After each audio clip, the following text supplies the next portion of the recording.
muchas gracias por esta invitación a LUOC y a la Cámara de Comercio de Valparaíso. Y la verdad quiero partir esta presentación diciendo que esta fue una invitación inicialmente a hacer un estudio.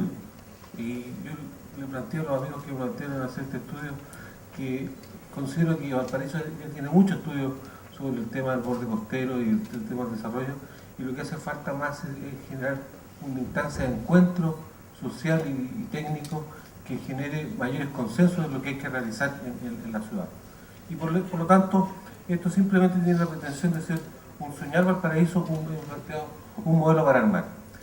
Y en vez de hacer un estudio, lo que hicimos fue generar un blog en el cual invitamos a más de 100 personas a participar, a buscar un cierto consenso en una ciudad que muchas veces uno siente que hay muchas posiciones en las cuales son todas dueñas de la verdad, y desde la trinchera del dueño de la verdad planteo mi posición y trato de seducir al resto de la comunidad. Y yo creo que básicamente lo que uno tiene que generar en esta vuelta para generar un mayor consenso social es tratar de llegar a consenso. Y consenso significa también un arte de ceder y contener las aspiraciones que cada uno tiene sectorialmente. Y por eso, en definitiva, esto es simplemente un diseño básico para ayudar a buscar una solución. La agenda que planteo tiene 4 puntos. En esta ciudad que a veces uno la ve un poco nublada desde el punto de vista de temas portuarios, en el último tiempo hay que buscar cómo nos llegue el sol a todo el resto de la ciudad. Y es por eso que vamos a tratar 4 cosas básicamente. El estudio está disponible en el blog, y también lo invito a seguir participando del blog que estamos trabajando, que se llama Soñar Valparaíso.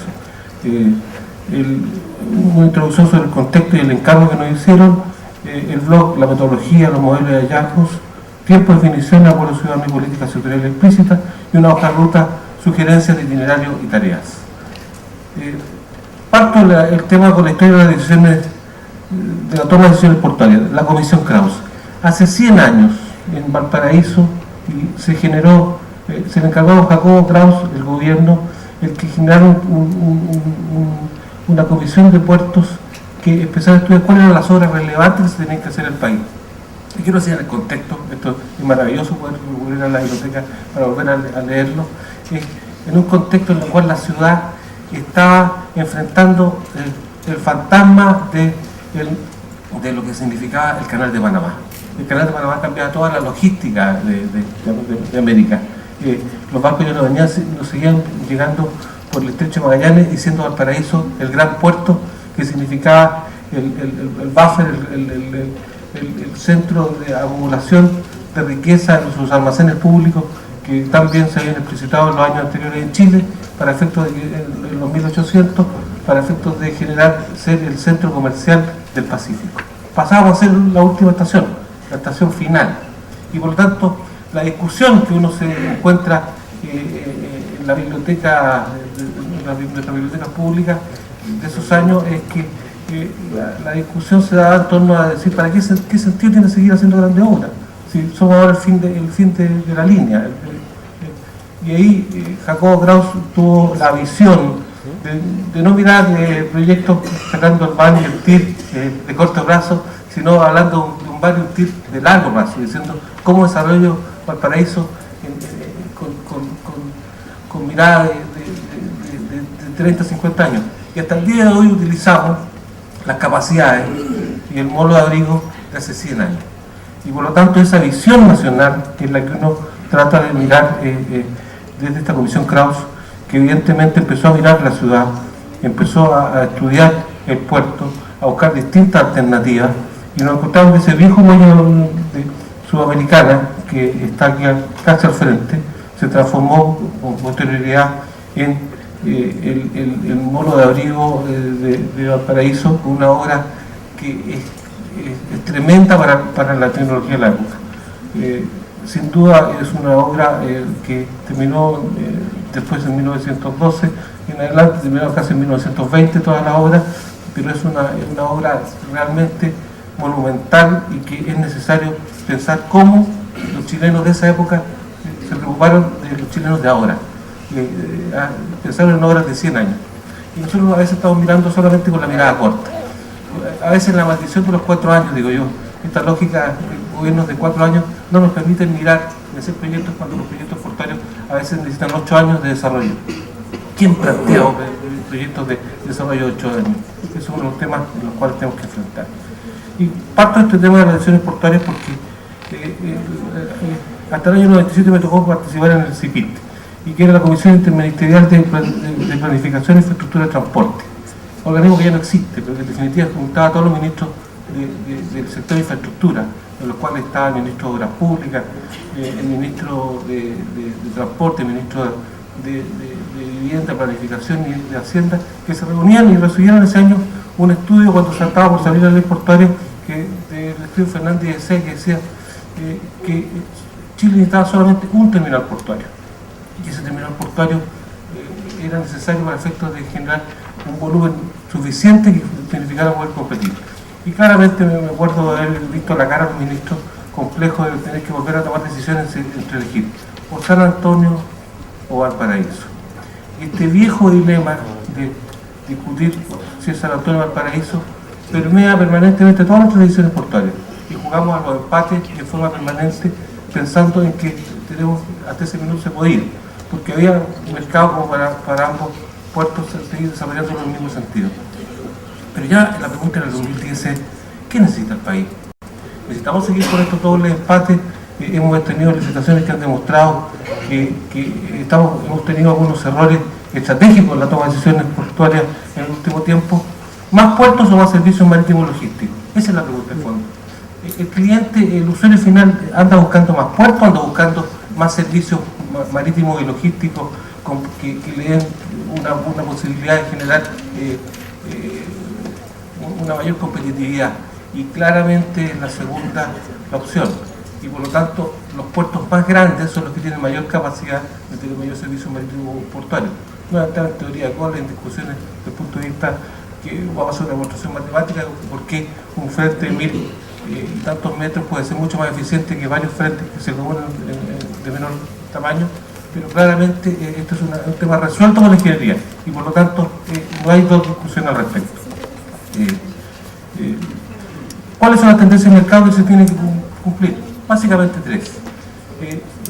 El mundo necesita grandes terminales, y grandes terminales son terminales de frentes continuos, en línea recta, con espacios traseros, con patios de maniobra bastante consolidados y cuadrados.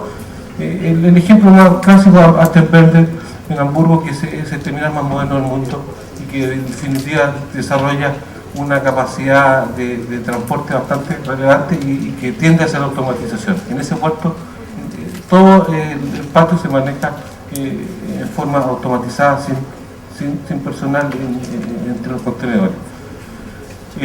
Esa es la tendencia del mundo. También, ¿por qué estos terminales son tan grandes? Porque en definitiva lo que estamos haciendo los cargos es de estas grandes naves que empiezan a construirse en todo el mundo. Estas son las naves de MEX de 18.000 teus de capacidad, que son naves que van a transformarse en este minuto en el modelo portuario a seguir. Naves que aumentan un poco su tamaño, pero aumentan fuertemente su capacidad debido a un nuevo diseño que les genera una mayor eslora, una mayor manga, corren hacia adelante y levantan un poco el puente y generan un nuevo slot para guardar la mayor cantidad de contenedores, que generan también, por otro lado, que la sala de máquinas la desplazan hacia atrás, lo cual genera una mayor capacidad. Y en definitiva, ¿qué tenemos? Naves que son más eficientes desde el punto de vista ambiental, de menor costo de transporte, con menos personal, y evidentemente eso hace que haya un cambio y haya un efecto cascada de cada uno de los tipos de naves, en el cual esa nave probablemente no va a ser la que llegue a Chile a corto plazo, pero próximamente va a existir una siguiente nave que va a reemplazar esa nave. Por lo tanto, todos estamos sufriendo los puertos una necesidad de atender naves mayores y de de gran capacidad. La tercera tendencia del mercado que debemos hacernos cargo es que nuevamente nos apareció el fantasma del canal de Panamá, 100 años después. Y ese fantasma en definitiva es una oportunidad. Y esa oportunidad es que las nuevas cruzas del canal generan una nueva nave que va a poder traspasar, y nuestros puertos siempre han estado diseñados para efectos de recibir a la nave de mayor tamaño que pueda recibir el canal de Panamá, que es obviamente nuestra ruta más evidente en el mundo. Y por lo tanto, pensar en algún desarrollo portuario que no tenga en cuenta este tipo de naves, este tipo de tráfico, es pensar en pequeño, es pensar no en largo plazo, en no pensar en el desarrollo del país en forma haciéndonos cargo de la responsabilidad que ha tenido Valparaíso durante todo este tiempo. Bueno, se puede complacer a algunas personas algún tiempo, seguir con los empates y seguir este tema haciendo, pero no se puede complacer a todo el mundo todo el tiempo. Por lo tanto, en algún minuto aquí vamos a tener que tomar decisiones bastante más radicales con respecto a lo que es el desarrollo portuario. En ese sentido, Valparaíso, como decía Tom Hanks, que en Houston tenemos un problema. Y tenemos un problema es en definitiva porque los proyectos portuarios que hemos tenido en el último tiempo no dan el ancho de las necesidades portuarias del país. Y eso es un hecho irrefutable por parte de cualquier experto portuario que uno se encuentre a nivel internacional. Y por lo tanto, aquí hemos estado al debe desde el punto de vista del sector público, y me hago cargo de haber participado durante mucho tiempo de este tema, para efecto de decir que aquí tenemos decisiones que tomar de otro orden. El ministro Cortázar le dejó al ministro, por un acuerdo, al ministro de Transporte Morandé, un informe de la consultora Solín de Carlos Hurtado, en el cual dijo, mire, ¿cuál debería ser el camino a seguir en algún minuto para efecto de tomar esta decisión en 1910, perdón, en el 2010? Y básicamente lo que se planteaba era este gráfico que trato de explicitar de los proyectos que tiene la quinta región, o la región de Valparaíso. Básicamente este gráfico tiene tres dimensiones. La dimensión era, esto del 2010 era el estado del arte, en definitiva cuál era el nivel de desarrollo de los proyectos, y hacia el nivel 5 en el eje X, en definitiva el proyecto que estaba más avanzado, que tenía más nivel de ingeniería. Los niveles que están más solamente de ideas están al extremo izquierdo. Y en el eje de la CI es cuánto cuestan los proyectos desde el punto de vista de costo por contenedor, es decir, cuánto cuesta por contenedor hacer cada uno de esos proyectos. Evidentemente hay proyectos que son más eficientes, que son más baratos y que están en la parte inferior, y los proyectos más caros en la parte más alta. Y por lo tanto, y el tamaño del globo demuestra el tamaño del proyecto, o sea, cuánto aporta en el sistema. Bueno, claramente cuando uno mira este tipo de proyectos se encuentra que hay un camino que es la línea roja, que muestra el camino de la eficiencia y de la oportunidad. Hay que partir con los proyectos más baratos desde el punto de vista y que aporten a menos costo, y siguiéndose los proyectos evidentemente que son más caros y tenemos menos cantidad de información. Básicamente aquí había tres familias de proyectos. Los proyectos eran las extensiones de TPS, Valparaíso y San Antonio STI, de expansión de los proyectos de los concesionarios. Después había 4 proyectos que eran en definitiva lo que uno puede decir, los proyectos que se llaman San Antonio Costanera, que fue que se licitó en San Antonio, Valparaíso Terminal 2, que lamentablemente resultó fallar la licitación, y habían 2 proyectos más. Expandir Valparaíso Terminal 2 como una sola frente continuo, y también San Antonio extenderlo a 900 metros. Y para después llegar a un gran proyecto, que es el proyecto que está en verde ahí, que en definitiva el San Antonio Osterport etapa 1. Y después hay 2 proyectos que son bastante gigantes, que están pero que no nos falta mucha información. Valparaíso San Mateo y Valparaíso Yolanda, pero a costos bastante más significativamente mucho más altos de operación. Ese era el escenario en el año 2010. ¿Qué es lo que planteó Solín en algún minuto? Dijo, mire, genere las expansiones de Valparaíso, TPS y San Antonio CTI, y después amplíe ese tema con una discusión abierta con los concesionarios a Valparaíso Terminal 2 ampliado y San Antonio CTI extendido a los 900 metros. Ese proyecto, esa idea al final no se llevó a cabo y después pasar a Ulterport. Nos fuimos por los caminos del Valparaíso Terminal 2 y San Antonio Costanera. Ninguno de los proyectos que cumplen en este minuto con las condiciones que en general en términos internacionales se generaron como posibilidad de desarrollo. A modo de resumen de esta etapa, lo que estamos planteando básicamente es que no se siguió el informe de Solín por parte de nuestras autoridades y que no es tema de nuestras autoridades, sino que los directores de las empresas portuarias se licitaron proyectos subóptimos que no satisfacían las necesidades del país. La licitación de Valparaíso quedó desierta y por otro lado Callao se licitó cifras cercanas a 800 millones de dólares. Acá uno puede tener muchos temas, pero básicamente hay que decirlo con todas sus letras. Aquí hubo un error estratégico, y lo vengo planteando hace más de un año, un error estratégico de definiciones portuarias en las cuales nos pusimos a discutir entre dos proyectos portuarios que hubieran sido estado en común para efecto de haber salido con una sola propuesta internacional. No es coincidencia no tener a ningún operador internacional postulando a firme en una licitación en Valparaíso y en San Antonio dos ofertas de los operadores internacionales más grandes, en Callao. Y eso es un ejemplo de lo que realmente nos equivocamos todos. El otro elemento de la agenda, y voy a tratar de ir más rápido, es en definitiva lo que tratamos de hacer en este proyecto de blog. Primero avanzamos con un vector de expansión portuaria, es decir, buscamos cuáles eran los proyectos portuarios más relevantes que se presentaban en Valparaíso y cuáles eran los proyectos del vector de desarrollo de waterfront. Es decir, los porteros no estamos acostumbrados a mirar el borde costero desde el punto de vista de entregarlo a la ciudad, pero qué compensaciones, qué elementos tenemos que generar para efectos de que nuestros proyectos sean más amables con la ciudad. Es un elemento que en la planificación portuaria no podemos dejar de hacerlo desde el punto de vista portuario. Esto ya se acabó la lógica de la construcción de puertos mirando de espalda a la ciudad. Esto es un elemento que tiene que cambiar fuertemente nuestra forma de pensar los puertos. Y por lo tanto tenemos que pensar en un desarrollo ciudad-puerto.